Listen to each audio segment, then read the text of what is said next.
যুব বেকারত্ব বিশ্বব্যাপী সবচেয়ে বড় চ্যালেঞ্জ বলে মন্তব্য করেছেন প্রধান উপদেষ্টা ডক্টর মোহাম্মদ ইউনূস। বৃহস্পতিবার নিউ ইয়র্কে জাতিসংঘ অধিবেশনের সাইডলাইনে world programme of action for youth এর একটি উচ্চ পর্যায়ের সভায় যোগ দিয়ে এই মন্তব্য করেন তিনি। সভায় ডক্টর ইউনূস বলেছেন, যুবকদের অন্তর্ভুক্তি ছাড়া টেকসই বৈশ্বিক অগ্রগতি সম্ভব নয়। বলেন, তরুণরা বিশ্বের পরিবর্তনের প্রধান চালিকা শক্তি হলেও বৈষম্য, সংঘাত, জলবায়ু পরিবর্তন, প্রোটেকশনিজম ও ডিজিটাল বিভাজনে সবচেয়ে আগে তারা ক্ষতিগ্রস্ত হয়। এ সময় বাংলাদেশের তরুণদের উদ্যোক্তা হিসেবে গড়ে তুলতে জাতীয় যুব উদ্যোক্তা নীতি গ্রহণের কথা তুলে ধরেন প্রধান উপদেষ্টা।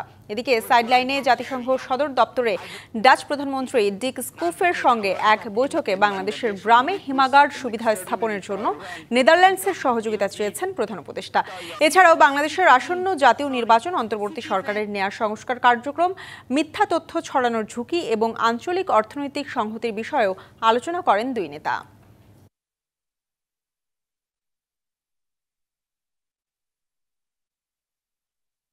Around the world, young people are recognized as agents of change. আমাদের ভবিষ্যৎ একা বহন করার প্রয়োজন নেই। ওয়ালটন এখন দেশের সীমানা পেরিয়ে পৌঁছে গিয়েছে 50টিরও বেশি দেশে। ওয়ালটন, ঘরে ঘরে, বিশ্বজুড়ে।